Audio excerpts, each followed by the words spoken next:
Hello everyone, in this video I got a Sith Lord build for you guys in Baldur's Gate 3 using two different mods. The Mindweaver mod made by ZX10RX, which is in the in-game mod manager, as well as the Plasma Weapons Dark Set mod by Skirbie. So using this mod will give you this plasma weapon here, and we're going to be using the Force Blade class, which it just makes sense. It has the Force in it.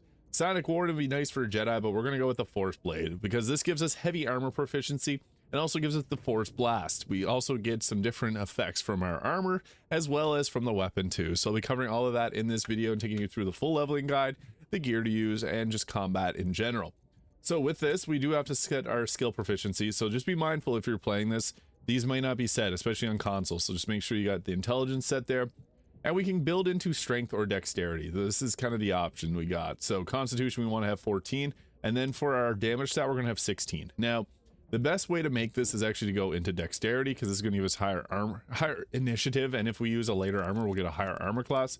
So again, you can use whatever version of this you'd like, but for the video here, we're going to go higher into our other stats here. So 16 dex, 14 constitution, 16 intelligence. And you also have to pick your skill proficiencies, so persuasion always being one of the best choices, and we'll go with something like that. So again, I'll be going over the leveling guide and then showing off the gear. For the armor, I'll also show off the dye that I'm using. So I'm using just the base game armor persistence here, but with the Hades dye from the Faerun color. So if you want to make your appearance look like that, that's the way I did it. So at level 2, we get to choose 2 spells. So we get also some fun effects. We get the cantrip Telekinetic Grasp, which is literally like force, but we also get some force from the weapons and gear too. We also get the Mind Surge, so we can use this to impact our spells a little bit more beneficially. And with this, it causes mental exhaustion to us and does cause some issues. Now for these weapon attacks, there's a few different fun ones. So you got like the Mind Breaker here. So strike your target with a powerful blow that deals weapon damage plus force damage. And the target is inflicted with a Mind Breaker wound, which causes them to take extra force damage every turn unless they succeed in an intelligence saving throw. And we also got like the Astral Blade Burst. So infuse your weapon with sonic energy and unleash a powerful strike, sending a burst of astral force through all enemies in a line. Each target hits takes -1 force damage plus your strength modifier, creating a path of devastation. The reason I went with lower strength is because strength potions, if you're using mods, you're likely going to have strength potions. You can use the cheater's ring to summon in a basket of potions, and it'll have 20 of them there, and you can continually summon them in. That just gives us a +8 to our strength modifier, so that this will actually change to a takes 8 damage plus strength modifier, so you'll see that change once we go through the levels. So next for our fighting style, defense is just the best fighting style. Dueling's okay if you want to use a shield, but this we're not going to. And we can also go with great weapon fighting for a two-handed weapon for re-rolling damage die. However, the +1 armor class just nice because we need to get ourselves up to a 21 armor class. And yeah, this is one of the best ways to do it. At level 3, we get ourselves the Ethereal Mastery. So after you can fly as a bonus action after casting a spell with Mind Surge, so we can just get a little bit more mobility. Then we also get some different options here for class passives. This will add our initiative equal to our intelligence modifier. This one, when an ethereal barrier is active, any attack you make applies a taunt to a target, goading them and their attacks to you. And then we also got the Fleet of Mind, which will increase your movement speed by 3, increase jump distance by 1.5 meters. This is good. More movement is huge for us. Initiative is also great too, so you could go that route, but being able to move around, especially as a melee class, is extremely useful. Now level 4, we got ourselves a Spell Surge, so you expend a Mind Surge to channel sonic energy, restoring a spell slot for yourself or an ally. Renew magical capabilities and power to keep spell casting. Now we get to choose another one of these. Don't worry, you get to pick them all. So a next level Force Burst, so expel a burst of sonic energy, creating a powerful force explosion around you. This deals 3 to 18 force damage to all targets within a 6-meter radius, and you can also knock them prone with a Mind Surge. So next, we're going to go with an improvement to intelligence, but you can also build around. If you want to continue with strength, I'd recommend building in a strength, but we're going to use the strength potions for maximum damage. Now at level 5, extra attack, and at level 11 we'll get another extra attack, and we get another choice here. So Force Blade Advance can be nice to propel yourself forward, creating a tunnel of force, dealing weapon damage equal to force and all targets, and applies weak grip. So that's really nice because you can stack that up to give a bit of an extra benefit. At level 6 here, we get ourselves another subclass feature though. So with this, we get ourselves a Force-bound Retribution. Teleport instantly to an enemy attacking you or your ally, deliver a punishing blow. Deals force damage, ensuring swift retribution for those that dare harm you or your comrades. And for this next one, Ethereal Barrier is actually good. We should have taken this probably a little earlier. Increase armor class by 2. For 3 turns, this astral barrier allows you to move freely amongst enemies without provoking attack, showcasing your mastery over psionic defenses. This is a bonus action. Increasing armor class is nice, but also not proccing opportunity attacks lets you set up into the right position, which is important for this build. Now we get 3 more choices here. Mindweaver Sanctuary. This allows your spell effects to avoid damaging allies, so this can be useful. We're a Sith though, we're not going to care about that.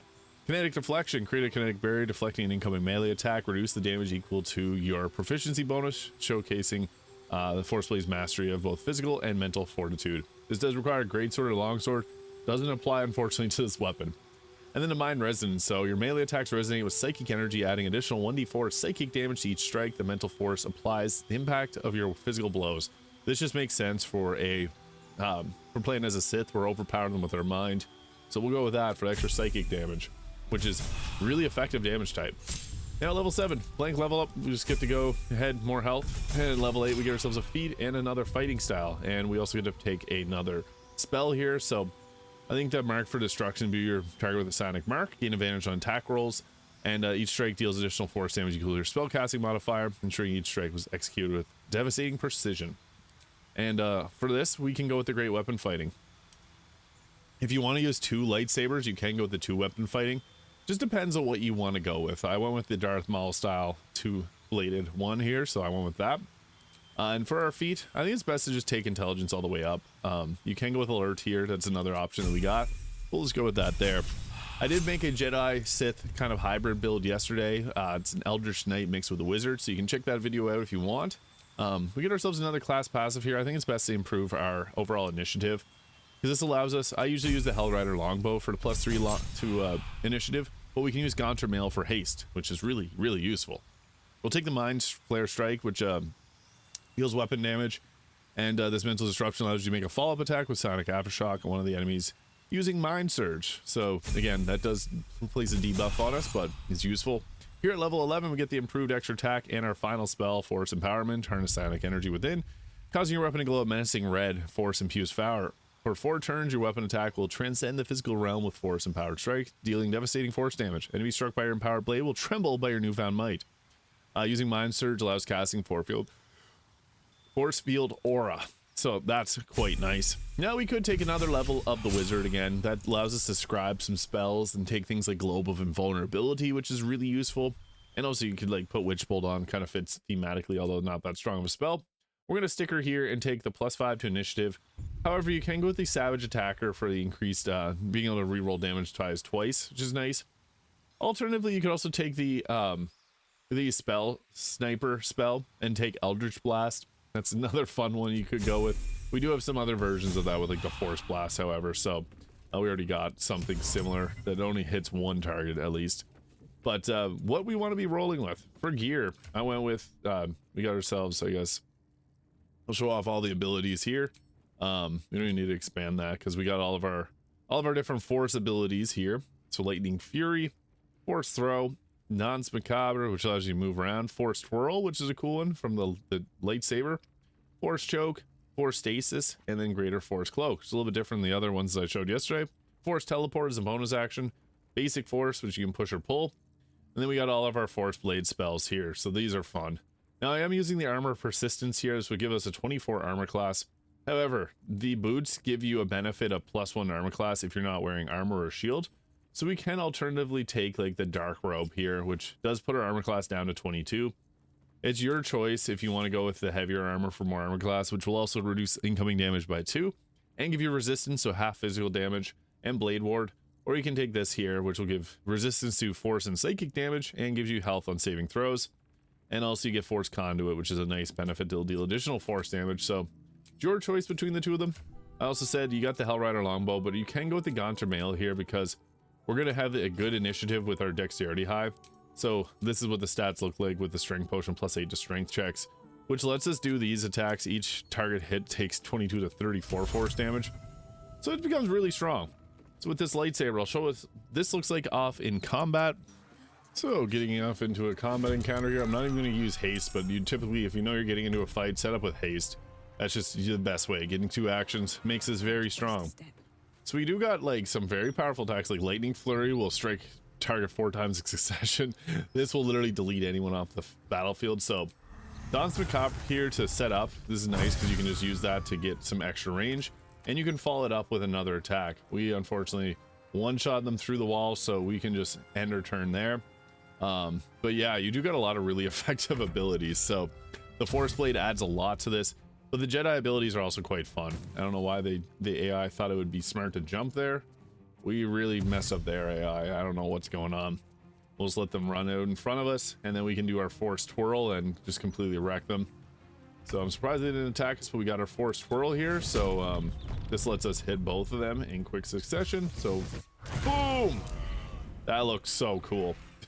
It just completely wrecked them. And then I guess we can go with like a Force Choke, which will hold them in place and deal a little extra damage, or we can hit them with the like Force Turn to Stone for stasis, but it makes them invulnerable, which is not ideal. We also get the Telekinetic Grasp, which can pull them towards us, and then we can hit them with some of these other spells here. So got a few different choices. I'm just gonna go with a Force Choke and just call it a day there. So we'll just use that, and it just feels perfect to go that route. And they take damage. Oh, I didn't take him out. I didn't realize that. He's just getting back up. So I guess we can hit them both. Well, oh, he's, yeah, done.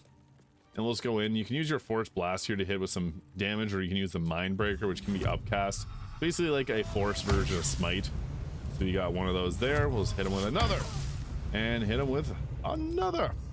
Could have upcast that for a bit more damage, but there it is. That took one of them out. And then we can, I guess, we can do like a offhand attack with this, which is kind of nice. We'll let them come after us. Main hand attack, that actually hit pretty hard. And we'll make them pay for that. So we can use something like Lightning Flurry, which refreshes on short rest, but you'll see is very powerful. He has 16 to hit. We roll a 38. I guess we'll just not react for all 4 of those attacks. Boom. Oh, it's going to make us not react for all of them. Yeah, 2 of them was all we needed to be able to beat them down. Yeah, that's crazy. Cool attack animation, but that was one group. Now I'll show it off against some more. So now, because we know we're going to get into a fight, I'd recommend applying haste to yourself, as well as any other buffs that you may want before getting into a fight. And then you can go into turn-based here, and we'll just start blasting. So I guess Force Blast is not the strongest attack that we could go with. Force Burst could be pretty nice. Now we also have another version of Force Burst from the this will knock some of them off the edge, hopefully, and we also got the Jedi version of that. So we knocked one of them off the ledge, and that got them upset. But since we used only one of our actions, then we can follow it up with, we got ourselves a Jedi version of this, so the Almighty Force, which we can pull everyone together. This will bring them all towards us. Or you can go with the Almighty Push, which will potentially knock some of them out of the bounds. We'll just go with the pull, so this will suck them all together. And it dazed all of them, so that's perfect. And then we don't really have any other attacks that we could do, so we could just go with that. We could apply, I guess, Force Choke. This does require concentration, so that would have been nice to hit them with it, but we already got a concentration, so we can just use an offhand melee attack on whoever's got the lowest amount of health. I guess this one here.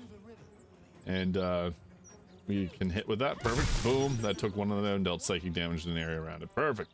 That's what we wanted. And we'll just end our turn there. We'll get blasted with arrows. So another powerful ability again is the Force Twirl that we get from this can damage all enemies in an area around us. So I'll try to set up so that I can hit him with it too. There we go. Perfect. And bonk. That took them all out. Wow, that was strong. Guess there's one still standing. So then what we can do now is we can get into another good position and use our I guess the Force, Almighty Force, and we can push them away. So oh, that'll still hit them perfectly. So we'll use that and just push everyone away. Took out one of them. And then we can use our bonus action to do another attack here. I'm lucky I still got the haste applied, so we'll go with the offhand attack. That'll maybe take them out. He's a 16 to hit. We rolled 29. Perfect. Yeah, that took them out. Nice. That was lucky. But we can also make it so that they have a hard time reaching us. We want to pull them. The gate does. Sometimes you need a kite. So we're trying to pull them away from the Baldur's Gate as the mother brain there. But I'll just skip this part.